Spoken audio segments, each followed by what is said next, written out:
अस्सलामुअलैकुम दोस्तों। Auto doctor में आपको खुश आमदीद। दोस्तों, आज की वीडियो में हम होंडा CD70 बाइक की पेट्रोल एवरेज को बेहतर करने का तरीका देखेंगे। याद रहे, ये वीडियो सिर्फ उनके लिए है जो अपनी बाइक सिर्फ सिटी में इस्तेमाल करते हैं, शहर में इस्तेमाल करते हैं और लॉन्ग रूट पर इस्तेमाल नहीं करते। तो चलिए आइए वीडियो को शुरू करते हैं। दोस्तों, हमने इसके कार्बोरेटर को एडजस्ट करना है। हमने इसकी स्लाइड को एडजस्ट करना है, जिसको खोलने के लिए पेचकस का इस्तेमाल करेंगे। इसको यहाँ पर रखेंगे और यहाँ से ऐसे ठोकर लगाएंगे तो ये नट खुल आएगा।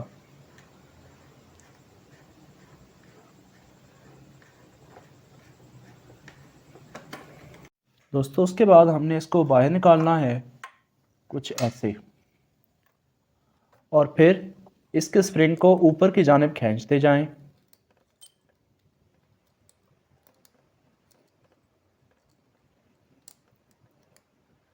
जब ये यहाँ तक आ जाए कि ख़त्म हो जाए, फिर आपने इसे ले जाना है ऐसे। ये जो वायर आपको अंदर नज़र आ रही है ना, इसको आपने निकालना है। तो मेन काम हमारा सारा इस पर है। दोस्तों, आपको इसके अंदर इस तरह का एक लॉक नज़र आ रहा होगा, जिसको हमने इस कैंची की मदद से या फिर नोज़ प्लासी की मदद से निकालना होता है। ये देखें, इसको संभाल के रख दें और उसके बाद यहाँ से नीडल यानी कि सुई बाहर आएगी और इसके ऊपर एक लॉक लगा होगा। दोस्तों, अब इस सुई को गौर से देखें। इसमें टोटल 5 कट बने हुए हैं। ये पहला, दूसरा, तीसरे पर ये लॉक है, ये चौथा और ये पांचवा। जो ओरिजिनल सेटिंग होती है किसी भी बाइक की, उसमें ये लॉक बिल्कुल दरमियान में आता है।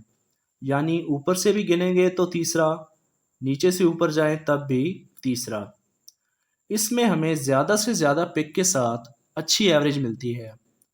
लेकिन अगर हम पिक पर कॉम्प्रोमाइज़ करें तो हमें एवरेज अच्छी मिल सकती है। हमें सिर्फ इस लॉक को इस ऊपर वाले कट में बिठाना होगा, और इससे भी अच्छी चाहिए तो इससे भी ऊपर ले जाएं।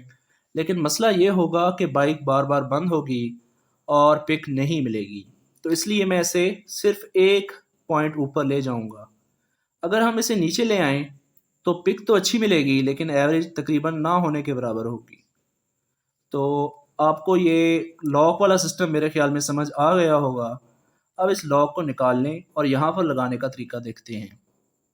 दोस्तों, इस लॉक को निकालने के लिए हमने नोज़ प्लास का इस्तेमाल करना है। इसको ऐसे पकड़ के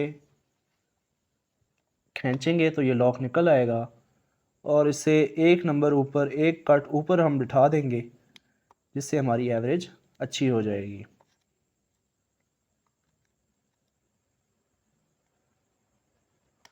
ये हमारा बैठ गया है दोस्तों। अब हमने इसको फिट करना है उस स्लाइड में। तो देखते हैं इसे कैसे फिट करेंगे। तो दोस्तों, अब इस सुई को हम फिट करेंगे, नीडल को। इसको यहाँ पर रखें और इसे ऐसे लगा दें। उसके बाद हमने इसका ये जो लॉक था, ये लगाना है। इसको हम होल्ड करेंगे ऐसे करके और इसके अंदर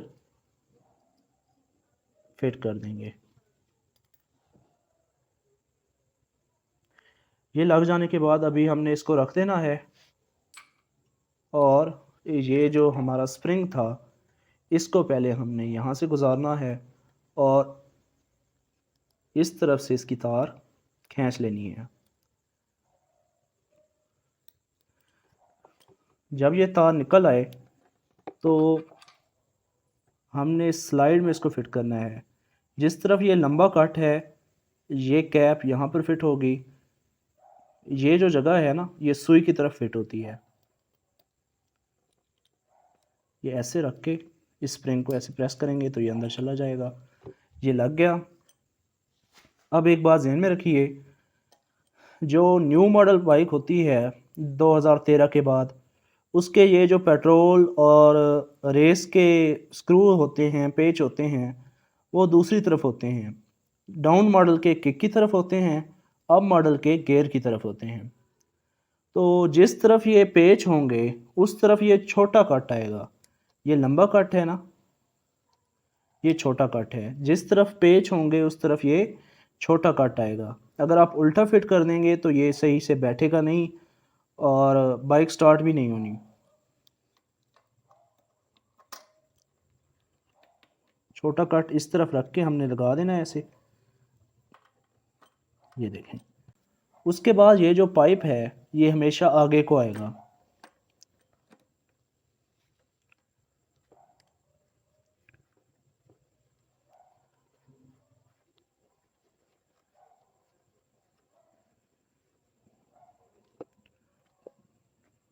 दोस्तों ऐसा करने से आपकी पेट्रोल एवरेज काफ़ी बेहतर हो जाएगी।